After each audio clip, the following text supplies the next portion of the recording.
எதிர்கட்சி தலைவர் வந்து என்ன சொன்னாருன்னா, இன்னைக்கு ஆய்வு பண்ற போது 2000 மூட்டை கொள்முதல் பண்றதா சட்டமன்றத்துல சொன்னதாகவும், ஆனா இங்க வந்து விசாரிச்சா வெறும் 800 மூட்டைகள் தான் கொள்முதல் செய்யப்படுறதாகவும், அதனால வந்து தீபாவளி வந்து விவசாயிகளுக்கு கண்ணீர் தீபாவளியா இருக்குன்னு சொல்லி சொல்லியிருக்கிறாரு. 2000 கிடையாது எப்பவுமே இப்படி சொல்லியிருக்கிறாரு. நானும் இதே மாதிரி கடந்த 10ஆம் தேதி இந்த மாவட்டத்துக்கு வந்தேன்.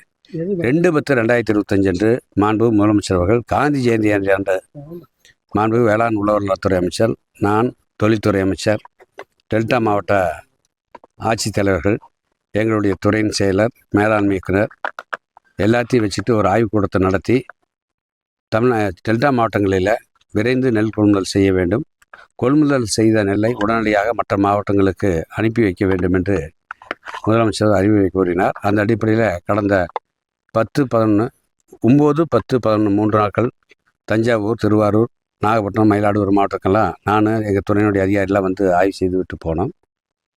அப்போ இங்கே இருக்கின்ற விவசாயிகள் என்ன சொன்னாங்கன்னா, மாலை 6 மணிக்கு நிறுத்திடுறாங்க, இரவு 8 மணி வரைக்கும் அதை நீட்டித்து தரோம்னு சொன்னாங்க. புதூரில் ஒரத்த நாட்டில் உடனே அதுக்கு அன்றைக்கே உத்தரவு போட்டோம்.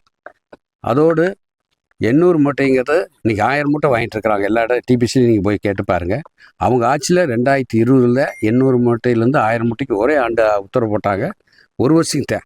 ஆனால் முதலமைச்சருடைய அரசு போட்டு நிரந்தரமாக ஆட்சிக்கு வந்த முன்பு 800லேருந்து 1000 மூட்டையாக உயர்த்தி கொடுத்தாங்க. அவங்க புதூர்லேயே தெரியும், நம்ம எம்பி இருக்காங்க கேட்டு பாருங்கள்.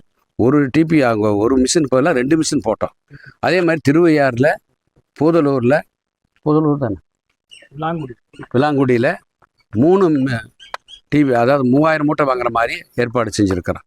இப்போ உங்களுக்கு தெரியும், ஒரத்த நாட்டில் பஞ்சநதி கோட்டையில் 5000 மூட்டை தினந்தோறும் வாங்குற மாதிரி மெகா டிபிசி நீங்களாம் வந்து பார்த்தீங்க. அதையும் இன்றைக்கி நாங்கள் திமுக ஆட்சிக்கு வந்த ஏற்பாடு செஞ்சுருக்கிறோம். அதோடு இதில் என்ன ஒரே பிரச்சனைனா, செறிவூட்டப்பட்ட அரிசி அதற்கு ஒன்றிய அரசு அனுமதி தரணும். அவங்க என்னென்னா, இது ஒரு 4 மாதத்துக்கு 5 மாதத்துக்கு முன்னாடியே அவங்க இந்த மாதிரியாக அவங்க ஏற்கனவே கொடுத்துக்கிட்டு இருந்தாங்க, ஒரு ஸ்பெசிமென் கொடுத்துருந்தாங்க. அதை மாற்றி இனிமேல் இது மாதிரி செய்யுங்கன்னு சொல்லி அது கடிதம் 29/7/2025 தான் நமக்கு தமிழ்நாட்டுக்கு கடிதம் வருது.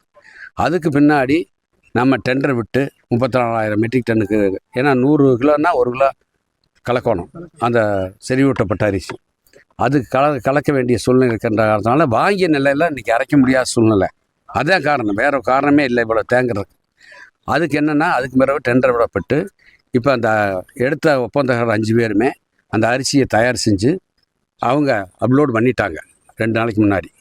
பண்ணி அது டெல்லிக்கு போய், டெல்லியில் அங்கே இருக்கிற ஒரு கம்ப்யூட்டர் மூலயமா ஒரு 40 பேர் இருக்காங்களாம்மா குவாலிட்டி கண்ட்ரோல் அதிகாரிங்க. யாருக்கும் அது மார்க் பண்ணணும்னு தெரியாதான்.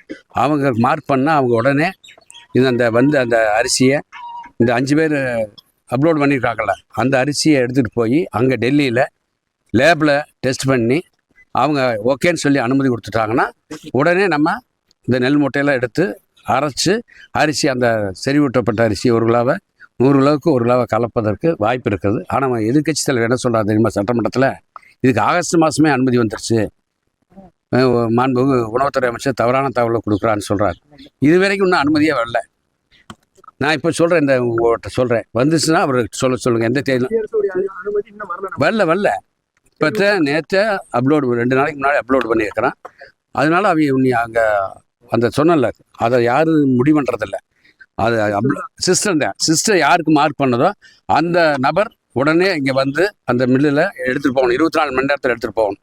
எடுத்துகிட்டு போய் அந்த லேபில் டெல்லியில் டெஸ்ட் பண்ணி ஓகே கரெக்டாக இருக்குதுன்னு சொன்னார்னா, ஓகே சொன்னார்னா அந்த அரிசியை நம்ம அரைக்கிற நெல்லில் அரைச்சி அந்த அரிசியில் கலப்பதற்கு வாய்ப்பு இருக்குது. அதனால தான் காரணம் இவ்வளோ நாள் இத்தனை மூட்டை, அதாவது நெல் மூட்டை தேங்கி இருப்பது காரணமே அது ஒன்றே தான். எம்நாடு செய்தி தொலைக்காட்சியை காணுங்கள். பாதகம் செய்பவரை கண்டால் நாம் பயம் கொள்ளலாகாது பாப்பா, மோதி மிதித்து விடு பாப்பா, அவர் முகத்தில் உமிழ்ந்து விடு பாப்பா. அண்மை செய்திகளை உடனுக்குடன் தெரிந்து கொள்ள இணைந்திருங்கள் எம்நாடு தொலைக்காட்சியுடன்.